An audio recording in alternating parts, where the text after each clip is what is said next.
오늘 하나님 말씀 마태복음 5장 10절부터 12절까지 말씀입니다. 자, 우리 한음성으로 마태복음 5장 10절, 11절, 12절 우리 천천히 합독하시겠습니다. 의를 위하여 박해를 받은 자는 복이 있나니 천국이 그들의 것임이라.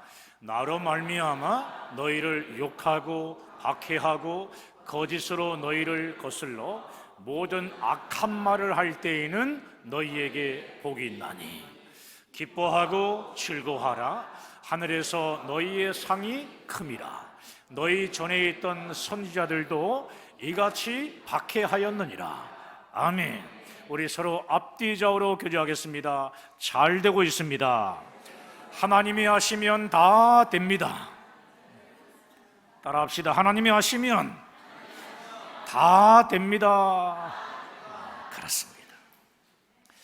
산상수훈하면 보통 팔복만을 떠올리시는데요, 우리 산상수훈은 예수님께서 산 위에서 하신 말씀으로 마태복음 5장부터 7장까지의 모든 말씀을 가리킵니다. 오늘은 산상수훈 안에 있는 팔복의 말씀 중 마지막 8번째 복에 대한 말씀으로 의를 위하여 박해를 받은 자는 복이 있다, 이 말씀에 대해 서로 은혜를 나누기를 원합니다. 여러분, 왜 의인이 핍박을 당하는 것입니까? 참 의아하지 않습니까? 7번째 복이 무엇이었습니까? 그렇습니다. 화평하게 하는 자입니다. 화평하게 하는 자가 어떻게 동시에 핍박을 받을 수 있습니까? 여러분 정말 의아하지 않으세요? 화평하게 하는 자는 사실 인기가 좋습니다. 화평하게 하는 자가 오게 되면 사람들은 어떻습니까? 환영합니다. 그런데 화평하게 하는 자는 동시에 박해를 받을 수 있다고 오늘 본문을 통해 말씀합니다. 쉽게 이해가 안 되는 말씀인데 우리가 예수님을 보면 금방 이해가 될 것입니다. 예수님은 화평하게 하는 분이셨고 또 희생하시는 분이셨어요. 늘 희생하는 분이셨어요. 그럼에도 불구하고 박해를 당하시잖아요. 우리가 이 땅에 살면서 나의 잘못으로 인한 박해도 있지만 예수 그리스도의 복음 때문에 받는 의를 위한 박해가 분명히 있다는 것을 우리는 인정해야 하는 거예요. 그래서 우리는 100% 지지를 받거나 100% 박수를 받는 것에 대한 기대를 해서는 안 됩니다. 예수님도 100% 지지를 못 받으셨는데 우리는 오죽하겠습니까? 사랑하는 여러분, 우리는 많은 사람들에게 환영을 받아요. 그러나 동시에 핍박도 받습니다. 왜 핍박을 받습니까? 거기에는 이유가 있어요. 세상이 그리스도인을 왜 핍박하느냐 하면은 팔복대로 사는 사람들을 세상은 도저히 참아낼 수 없기 때문에 그렇습니다. 아주 탁월하고 좋은 것일지라도 자기와 다르면 시기심이 생겨서 참아낼 수 없는 겁니다. 여러분, 가인이 아벨을 죽인 이유가 무엇일까요? 아벨의 의로운 제사 때문 아닙니까? 하나님이 아벨의 제사는 받으시고 자기의 제사는 받지 않으시는 것 때문에 시기심이 생겨서 죽인 겁니다. 그러면 자기 자신이 아벨처럼 변화되어야 하는 게 맞잖아요. 그런데 대부분의 사람들은 그렇지 않다는 겁니다. 가인과 같은 요소가 있다는 겁니다. 자기가 변화되기보다는 가인처럼 의인을 죽이는 쪽을 선택하는 경우가 많다는 겁니다. 누군가가 말씀대로 살고 간절히 기도도 하며 능력 있는 사역을 해요. 그러면 자기도 기도하면서 말씀대로 살면 되는 거 아니에요? 그런데 사람들은 그렇지 않습니다. 말씀대로 사는 사람들을 험담하며 그들을 죽이는 쪽으로 간다는 겁니다. 말씀대로 사는 사람을 따라가는 것이 아니라 죽여버리면 된다고 하는 가인적인 접근을 한다는 겁니다.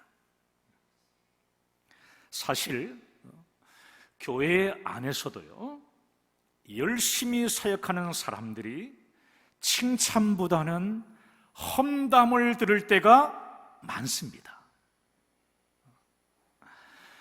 아니, 어떻게 교회 안에서 그러냐고요? 교회 안에서도 당연히 일어날 수 있는 일입니다. 왜입니까? 죄인들이 모인 곳이 교회이기 때문입니다. 예수님의 십자가 대속을 믿음으로 구원받은 하나님의 자녀가 되었고 예수의 피로 용서받은 의인이 되었지만 아직 변화되지 못한 죄의 습관으로 인해 열심히 일하는 사역자들을 험담하며 박해할 수 있는 거죠. 그래서 교회 안에서 사람의 험담 때문에요, 사역을 중단하는 것은 아주 어리석은 행동입니다. 만약에 주위에서 들려오는 험담과 또 비난 때문에 사역을 그만뒀다면 다시 힘을 내서 사역의 자리로 빨리 돌아가시기 바랍니다. 사랑하는 여러분, 핍박을 당연한 것으로 여기시면 돼요. 성도는 특별히 예수의 피로 구원받은 성도는요, 핍박을 당연한 것으로 여겨야지 이상히 여기서는 안 됩니다. 자, 빌립보서 1장 29절 말씀인데요, 읽어볼까요? 그리스도를 위하여 너희에게 은혜를 주신 것은 다만 그를 믿을 뿐 아니라 또한 그를 위하여 고난도 받게 하려 하심이라. 아멘. 하나님께서 우리에게 은혜를 주신 두 가지 이유가 있대요. 믿음을 얻게 하시기 위함, 그게 첫 번째고요. 또 하나는 뭐냐? 그를 위하여 고난도 받게 하려 하심인 겁니다. 이처럼 하나님께서 우리들에게 은혜를 주시는 목적이 믿음을 얻게 하고 또 고난도 받게 하려는 두 가지 목적이 있음에도 불구하고 우리는 믿음을 주시기 위해서라는 한 가지 목적만을 위해 살고요, 한 가지 목적에 집중합니다. 하나님의 은혜로요, 하나님의 은혜로 말미암아 우리에게 믿음을 선물로 주신 것은 맞습니다. 할렐루야. 에베소서 2장 8절에 나와 있듯이요, 우리는 하나님의 전적인 은혜로 말미암아 그 은혜 때문에 영생의 믿음을 갖게 되었습니다. 이것은 다 아멘합니다. 할렐루야. 그런데 주를 위하여 고난도 받게 하시려고 은혜를 주셨다, 이 말씀은 쉽게 아멘하지 못합니다. 사랑하는 여러분, 하나님의 은혜는 우리의 삶에 두 가지로 나타나야 합니다. 하나님의 은혜로 영생의 믿음을 우리 호흡이 끝나는 그 시간까지 붙들어야 합니다. 또 하나님의 은혜 안에서 고난도 당해야 한다는 겁니다. 여러분, 우리는 왜 고난을 당해야 하는 것일까요? 타락한 이 세상에는요, 이미 고난이라는 것이 있기 때문에 그런 것입니다. 하나님께서는 왜 우리에게 은혜를 부어주십니까? 은혜. 세상의 고난보다 더 큰 하나님의 은혜로 승리하라는 것입니다. 세상의 고난보다 더 큰 하나님의 은혜로 승리하라는 것입니다. 우리 화면을 보시고 우리 두 번 한번 외쳐볼까요? 시작. 세상의 고난보다 더 큰 하나님의 은혜로 승리하자. 세상의 고난보다 더 큰 하나님의 은혜로 승리하라. 할렐루야. 그렇습니다. 그래서 우리는 늘 이렇게 기도해야 합니다. 고난보다 더 큰 은혜를 부어 주시옵소서. 우리의 한계보다 더 큰 은혜를 부어 주시옵소서. 그렇습니다. 그래서 우리는 늘 기도하는 존재입니다.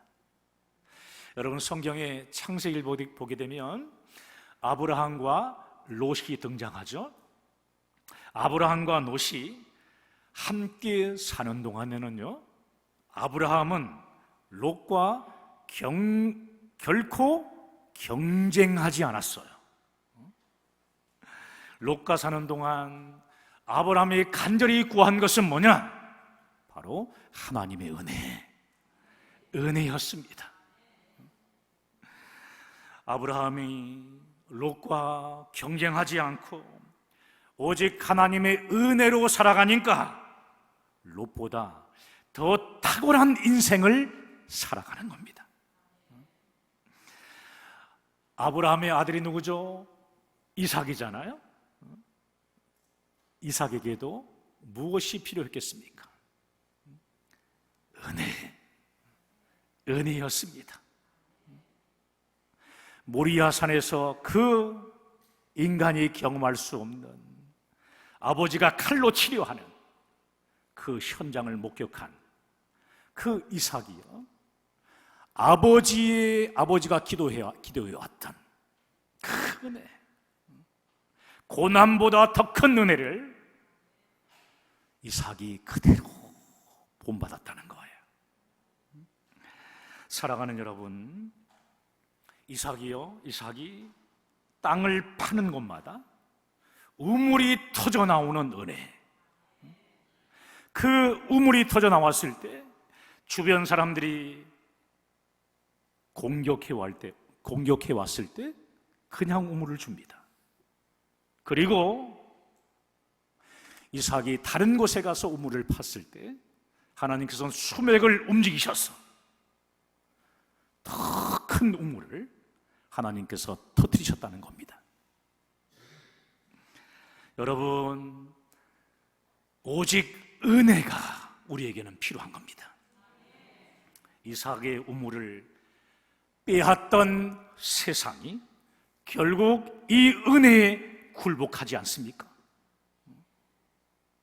그러므로 성도는 세상과 경쟁하며 살아가는 존재가 결코 아닙니다. 박해가 있고 또 고난이 있을 때 우리가 해야 되는 것은 뭡니까? 오직 은혜, 오직 하나님의 은혜를 구해야 되는 겁니다. 세상에는 고난이 있어요.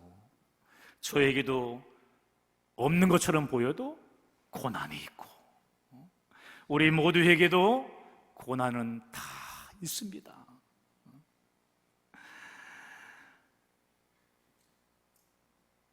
큰 고난이 오고요, 또 박해가 왔을 때 때로는 그래서 이런 질문들을 막 쏟아내기도 해요. 하나님, 내가 무슨 잘못을 했습니까? 우리 집안은 왜 이렇게 콩가루 집안 같습니까? 나는 왜 이렇게 아픕니까?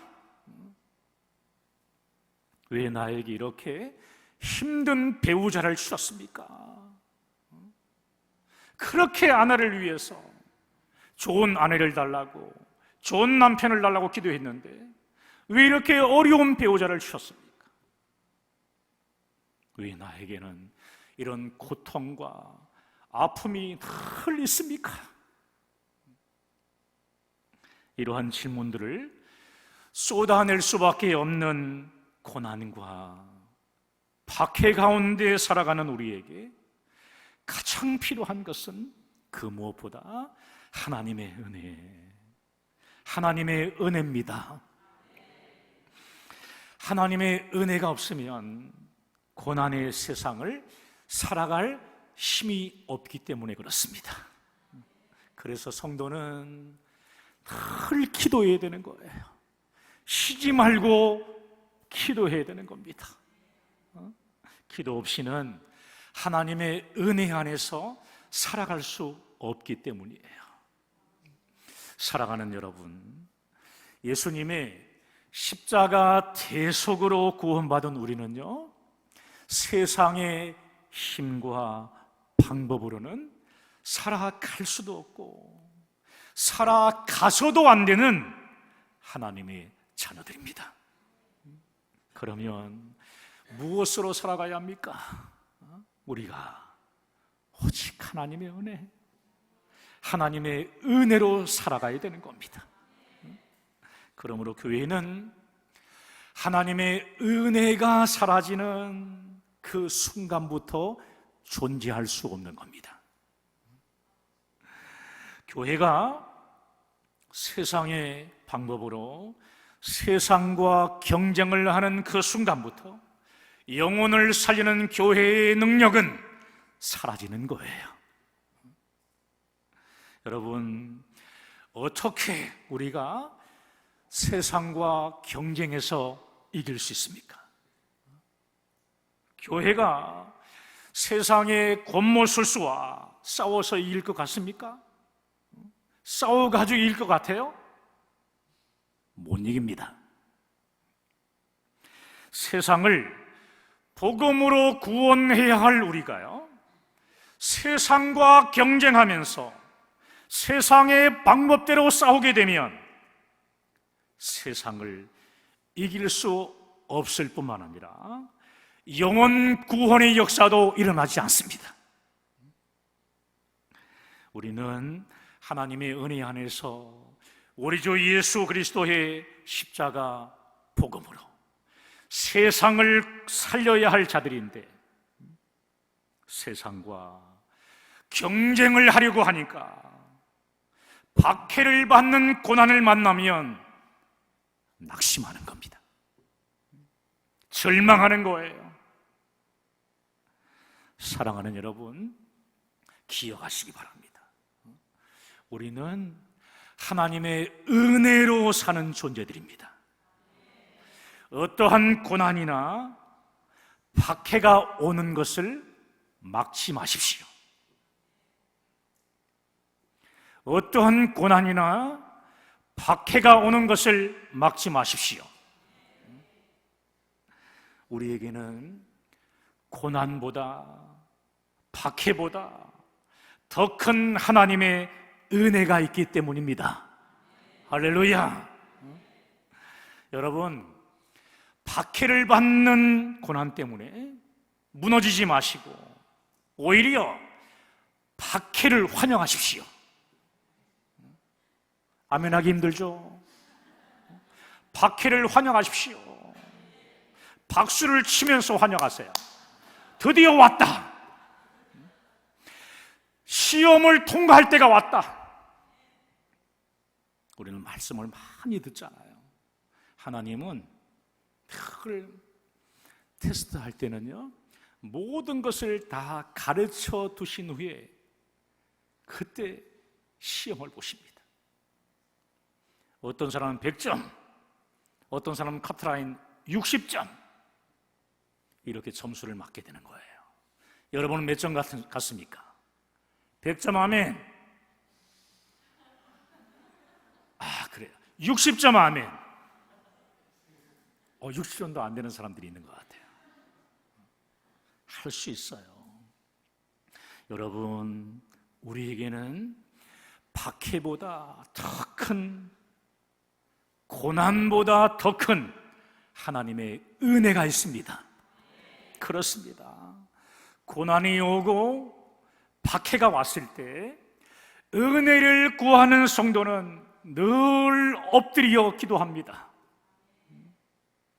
하나님, 흘러넘치는 하나님의 은혜를 주시옵소서. 하나님의 은혜 안에서 이길 능력을 주시옵소서. 마지막으로 우리가 붙들어야 할 것이 있는데요, 그것이 뭐냐 하면, 여러분, 타협하지 말아야 되는 겁니다. 한번 따라해 볼까요? 타협하지 말자. 참 중요한 부분이에요. 우리는 핍박과 박해를 당해도요, 절대로 타협하면 안 됩니다. 살아가면서 아무런 박해가 없습니까? 아무런 핍박이 없습니까? 예수를 제대로 믿지 않는다는 증거입니다. 여러분, 예수를 제대로 믿게 되면 반드시 박해가 찾아와요. 고난이 찾아옵니다. 예수를 제대로 믿게 되면 세상 사람들은 깜짝 놀랍니다. 처음에 놀라고 난 다음에 그 다음 코스가 뭐냐? 찬사를 보내요. 그런데 찬사를 보내다가 그 다음에는 시기합니다. 질투예요. 초대교회가 있습니다. 초대교회가 시작됐을 때 사람들의 반응은 똑같았어요. 여러분, 사도행전을 여러분 읽게 되면은요, 처음엔 사람들이 어떻게 하죠? 놀랍니다. 아니, 저 사람이 내가 봤던 사람인데 방언도 하네? 또 외국어도 말을 하네? 그리고요, 사도행전 2장을 보게 되면 칭찬하고 찬사를 막 보냅니다. 예수 믿는 사람은 정말 멋지다. 하나님이 정말 살아계신 것 같아. 그리고 3장부터 나오는 것이 뭐냐? 시기와 질투, 핍박, 학대, 박해. 그러다가 결국은 어떻게 합니까? 죽이려고 합니다. 이것이 세상의 방법이라는 겁니다. 이 땅에서도 마찬가지입니다. 우리가 처음 생각해 보세요. 예수 믿고 조금 변화가 되고 인간성이 괜찮아지고 정직해지면요, 놀라면서 찬사를 보내요. 정말 많이 변했다. 역시 교회 다니니까 달라. 역시 늘 사랑이 붙은 교회를 다니니까 달라. 그러다가 예수님의 제자로서 십자가 복음을 증거하는 성령 충만의 삶을 살게 되면 그때부터 시기하고 질투하고 핍박까지 오고요, 그리고 박해까지 가게 됩니다.